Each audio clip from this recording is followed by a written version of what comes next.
They called the country Al-Andalus. This is an Arabic word, and it means something to the effect of to become green at the end of summer.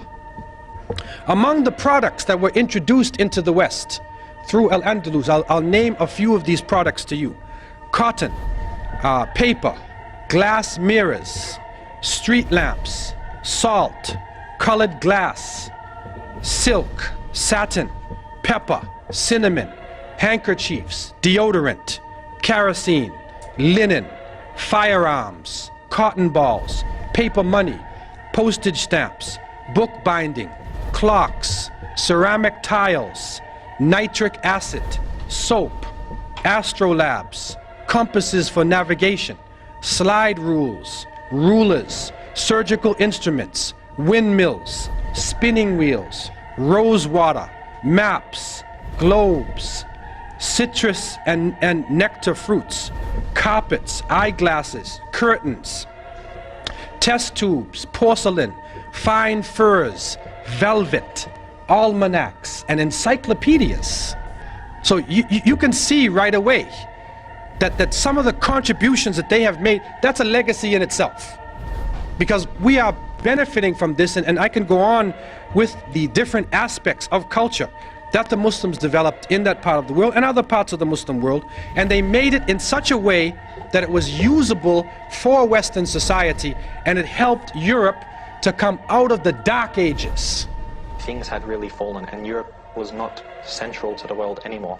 But while the non-Muslim historians refer to the Dark Ages of Europe, just in Western Europe you had this amazing state of Andalus, of Muslim Spain, and out of there you had cities like Cordoba, and Cordoba at that time was the largest city in the world. It was a city of 1 million people plus. If you look at the street of Cordoba, it was completely lit up. There were street lights, which was unknown in Europe. They had public baths, they had libraries, they had universities.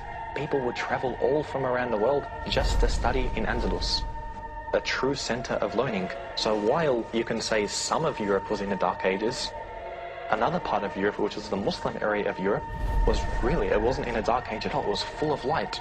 And you'll see when the Renaissance happened within Europe, and the Renaissance literally means the rebirth, it wasn't a rebirth from nothing. They had just taken everything from Andalus.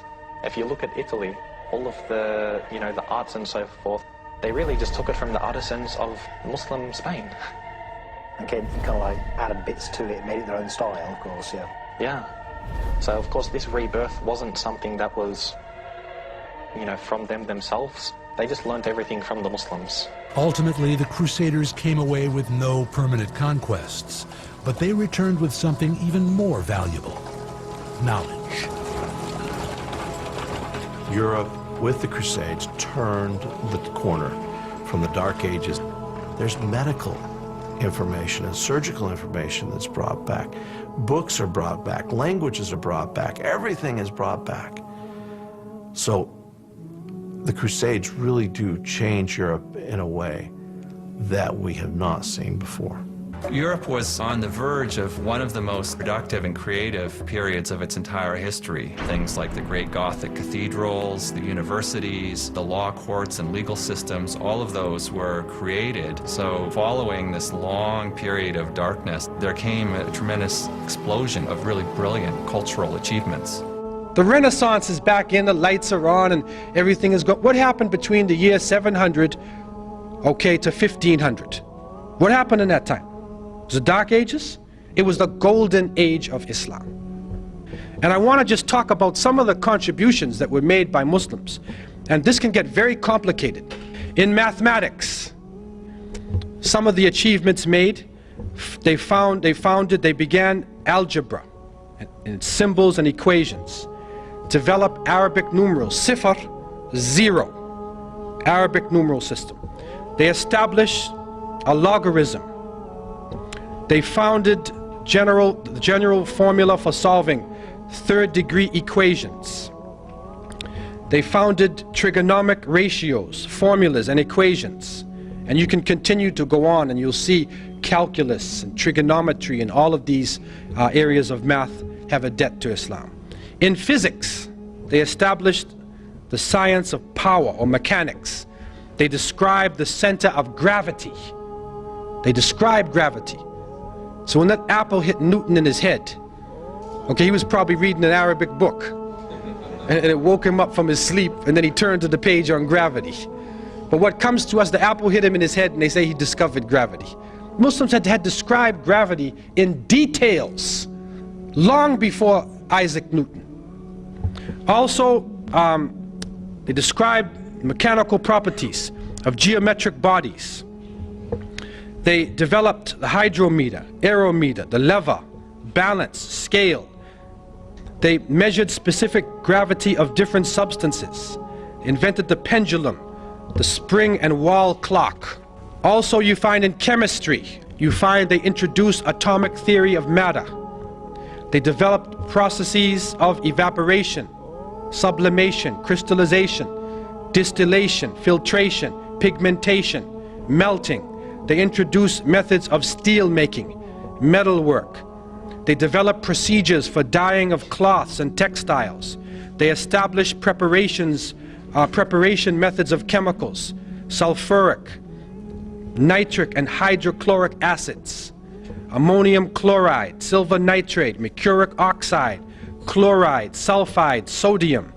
They developed chemical processes and methods for manufacturing of glass, soaps, perfumes, resins, oils, paints, paper, sugar, gunpowder. They introduced the uses of jars and flasks, scales and tubes, and you can go on in terms of the things they were introducing.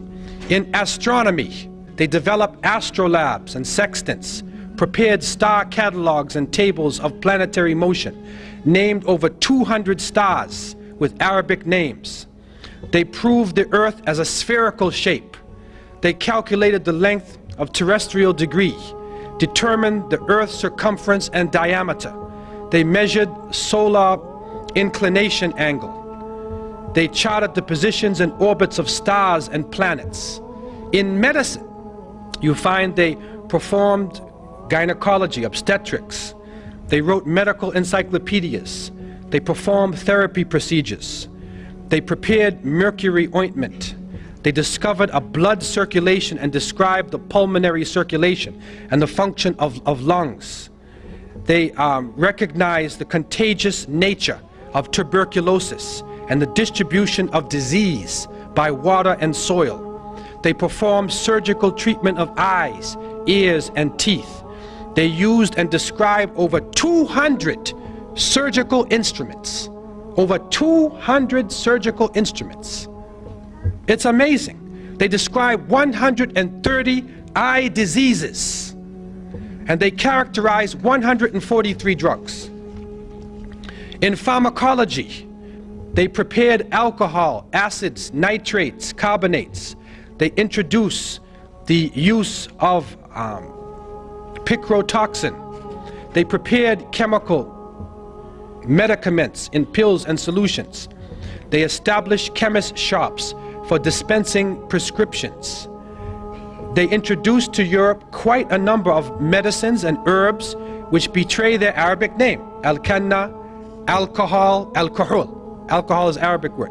Al-Kali, alfalfa, camphor, cotton, hakim, jasmine, saffron, etc. In geography, they invented many geographic and surveying instruments and devices. They prepared many accurate and detailed nautical and land road maps of the world. They calculated and prepared ephemeris tables of ocean tides and seasonal winds. They described the lands and the natives of the New World in their reports. Now, someone would say, well, how do they know this? And you go on in astronomy, history, a number of subjects.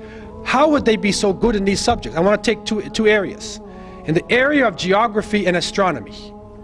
So what is important about the stars and direction? What is important about the geography of the world? All of the Muslims, up until now, are concerned with direction. Because every time we pray toward Mecca. So therefore, wherever you are, you have to determine where Mecca is. So therefore, it was a natural thing for Muslims to get into the direction and always to be looking at the sun to know what time of day it is, because of the cycle of prayer. It's a natural thing. Also, pilgrimage to Mecca. Every Muslim should try to make pilgrimage to Mecca once in a lifetime. And so therefore, these complicated works in geography, like international road maps, were developed especially for Muslims to be able to travel from, say, China or India or West Africa or Northern Europe and travel to Mecca. Getting back to Spain now, we find that they were able to, for instance, take water and bring the water down from a mountain using aqueducts, using canals, and canal it all through the cities so that every house had access to running water. And they did that without destroying anything or damming anything up or blocking anything. They did it in such a way they were using gravity. This is a holistic way of approaching things. And if you go to Granada today, you will still see the waterworks are being used from the time of the Muslims. The water is flowing all over the place. And this was a great accomplishment that they made.